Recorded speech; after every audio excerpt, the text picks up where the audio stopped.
আসসালামু আলাইকুম সবাইকে নাসরিন কিচেন অ্যান্ড ব্লগের নতুন একটা ভিডিওতে স্বাগতম। আশা করি যে যেখান থেকে আজকের ভিডিওটা দেখতেছেন আল্লাহর অশেষ রহমতে সবাই খুব ভালো আছেন। আলহামদুলিল্লাহ আমরাও অনেক অনেক ভালো আছি। তো ভোর 4টা বাজে ঘুম থেকে উঠেছি হঠাৎ নোটিসে। আমি আজকে বরিশাল যাচ্ছি আমার হাজবেন্ডের সাথে। যদিও আজকে আমার মেয়ে জামাই যাওয়ার কথা ছিল তার শ্বশুরকে নিয়ে, আর কিন্তু সে যেতে পারেনি। আমি আর আপনাদের ভাইয়া যাচ্ছি, আর এই তো আমাদের ভাইয়া আমির ভাই আমাদের নিয়ে যাচ্ছে। তো সকাল সকাল উঠেই রওনা দিয়ে দিয়েছি, একটু লেট হয়ে গেছে, সকালে নাস্তা কিন্তু করে বের হইনি। তো আজকে ঘুম থেকে উঠেছি 4টা বাজে ঢাকাতে, আর সকালে নাস্তা করিনি। আর ভাঙা গিয়ে নাস্তা করব সকালের। আর দুপুরে হচ্ছে জায়ের বাড়িতে দাওয়াত আছে, জায়ের বাবার বাড়ি, সেখানে খাবো। আর সন্ধ্যায় হচ্ছে আমার মেজো জার বাড়িতে গিয়েছি, মানে শ্বশুর বাড়ি। ওখানে হচ্ছে সন্ধ্যার নাস্তা করে তারপরে আমরা আবার ঢাকার উদ্দেশ্যে রওনা দিয়ে দিয়েছিলাম। তো পুরোটা ভিডিও আপনাদের সাথে আজকে শেয়ার করতে পারবো না, আজকে একটা পার্ট থাকবে, আর পরবর্তী ভিডিওতে আমি বাকিটুকু দিয়ে দিব। আশা করি ভালো লাগবে আমার ভিডিওটা। যদি ভালো লেগে থাকে অবশ্যই লাইক দিয়ে ভিডিওটা দেখা শুরু করবেন। চ্যানেলটা সাবস্ক্রাইব করা না থাকলে সাবস্ক্রাইব করে পাশে থাকা বেল আইকনটা অন করে দিবেন। তো এখানে তো আমরা রওনা দিয়েই দিয়েছি, আর দেখেন কত সুন্দর ঝলমলে রোদ। তো এই রোদটা কিন্তু শীতের সময় খুব ভালো লাগে, এভাবে ধরতেও অনেক মজা লাগে। আর এখন তো প্রচণ্ড গরম পড়তেছে, এবছর প্রচুর গরম, গরমের শুরুতেই এত গরম, না জানি কতটা ভোগান্তিতে থাকতে হয় এবছর। সবাই কিন্তু বেশি বেশি করে গাছ লাগাবেন। আমি ঢাকাতে থাকি, আমার গাছ লাগানোর জায়গা নেই, বেলকুনিতে সামান্য একটু জায়গা আছে, ওইখানে একটু টবে ছোট ছোট গাছ লাগিয়েছি। তো আমার খুব ইচ্ছা করে গ্রামে গিয়ে থাকতে, অনেক গাছপালা থাকবে, একটা বাগান থাকবে, একটা পুকুর থাকবে, পুকুর ভর্তি মাছ থাকবে। আসলে সব কি স্বপ্নের মতো হয় বলেন তো? আমার তো খুবই ইচ্ছা করে গ্রামে গিয়ে থাকতে, কিন্তু আমার হাজব্যান্ড একদমই পছন্দ করে না গ্রামে থাকাটা। যদিও থাকতে মন চাইলেই কিন্তু সব কিছু চাইলেই কিন্তু পাওয়া যায় না, হাতের মুঠোয় কি সবই পাওয়া যায় বলেন তো? এইটুকু তো স্যাক্রিফাইস করাই যায়। হাজব্যান্ড যেহেতু ঢাকাতেই থাকতে পছন্দ করে, আমাকেও ঢাকায় থাকতে হবে, এটাই তো নিয়ম। কারণ সে আমি ছাড়া তার কেউ নেই। আবার তার আবার আমার ছাড়া আমাকে ছাড়া চলে না। কারণ তারও বাবা মা নেই, আমারও বাবা মা নেই। আর এই তো কথা বলতে বলতে পদ্মা সেতুতে চলে আসছি। পদ্মা সেতুর টোল প্লাজায় টোল দিয়ে এখন আমরা সেতুর উপরে উঠবো। আর আজকে কিন্তু আমির ভাই ফার্স্ট টাইম পদ্মা সেতুতে উঠলো।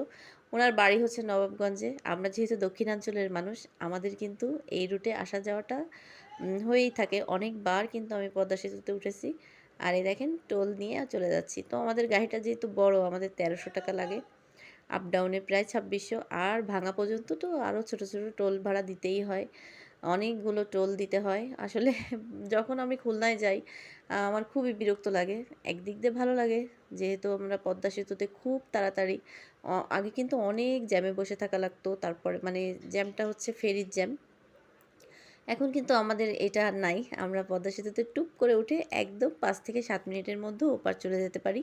তো এতটুকু শান্তির জন্য আমাদের কিন্তু একটু তো টাকা গুনতেই হবে, একেবারে ভাঙা পর্যন্ত টোল দিতে হয় জায়গায় জায়গায়। তো খুলনায় যদি একটা গাড়ি নিয়ে যাই বা বরিশালে যদি একটা গাড়ি নিয়ে যাই, আমাদের কিন্তু প্রায় ১২ থেকে ১৩ হাজার টাকা শুধু পথ খরচেই চলে যায়। যেহেতু পদ্মার ওপারে গ্যাসের ব্যবস্থা নাই, আমাদের গ্যাসটা কিন্তু মাঝপথেই শেষ হয়ে যায়, তেল দিয়ে আপ ডাউন করতে হয়। তো তেলের খরচটা কিন্তু অনেক বেশি।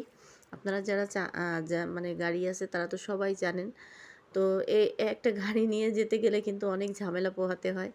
আর আমরা যে গাড়িটা নিয়ে যখন আমার যার বাসার ভিতরে ঢুকতেছিলাম, আমাদের গাড়িটা কিন্তু মানে চাকাটা বাস্ট হয়ে যায়। আমি ভিতরে চলে যাই আপনাদের ভাইয়া আমির ভাইকে নিয়ে, মানে আমির ভাই আর কি গাড়ির চাকাটা মানে চেঞ্জ করে, যেটা একটা তো থাকেই এক্সট্রা গাড়ির ভিতরে চাকা। তো আর এই দেখেন পদ্মা সেতু তো আমার দেখতে খুবই ভালো লাগে, কত যে ভিডিও করেছি আমার চ্যানেলে, বেশ কয়েকটা পদ্মা সেতুর ভিডিও আছে। আর এই তো কথা বলতে বলতে ভাঙ্গা চলে আসছি। এই পারে আর কোনো হোটেল পাইনি, মানে কয়েকটা হোটেল পেয়েছিলাম, কিন্তু আমাদের গাড়িটা তো বড়, এত বড় গাড়ি যদি রোডে দিয়ে দিই তাহলে কিন্তু মানে রেখে দিয়ে নাস্তা করতে বসি তাহলে কিন্তু ঝামেলা। এই জন্য আপনাদের ভাইয়া একটু ফাঁকা জায়গা খুঁজতেছিল, তাই এমন একটা হোটেলের সামনে ফাঁকা জায়গা পাইছে, মানে এর পাশে আরেকটা হোটেল ছিল ওটা বন্ধ, ওইখানেই আর কি গাড়িটা রেখে আমরা নাস্তা করতে বসছি। প্রচণ্ড ক্ষুধা লেগে গেছিলো, বাসা থেকে না খেয়ে বের হয়েছি। আর পরোটা কিন্তু খুবই মজা ছিল, ডাল ভাজিটাও খুবই মজা ছিল। খিদা পেটে না কি জানি না, আমার কিন্তু মাঝে মধ্যে হোটেলের খাবার খেতে ভালোই লাগে। আর এই দেখেন এটা কিন্তু আমার অনেক স্মৃতির একটা জায়গা, টেকেরহাট। অনেক স্মৃতির একটা জায়গা বললাম কেন, যখন ছোট ছিলাম আমরা যশোর রোড দিয়ে আসতাম, গোপালগঞ্জের রোডটা তখন ভালো ছিল না, যশোরের রোডটাও কিন্তু খুব খারাপ ছিল, একেবারে ভাঙাচোরা অবস্থা। তো আমরা যশোর হয়ে যখন আসতাম আটরশির উদ্দেশ্যে আমার বোনের বাসায় যখন যেতাম, আমরা এই ট্যাকেরহাট নেমে এখান থেকে আরেকটা বাসে উঠতাম। সে যে কি বাবা লক্কর ঝক্কর বাস, আমার এখনও সেই বাসের কথা মনে পড়লে খুব হাসি পায়। তো এই জন্য ভিডিওটা করে রাখলাম, কারণ ট্যাকেরহাট অনেক দিন পর আমি মানে এখান থেকে যাওয়া আসা তো হয়, এভাবে বোঝা যায় না যে কোনটা ট্যাকেরহাট। তো আজকে আপনাদের ভাইয়া বলতেছিল দেখো এটা হচ্ছে ট্যাকেরহাট। তো সেই হিসেবে একটু স্মৃতি। তো সবাই ভালো থাকবেন। আল্লাহ হাফেজ।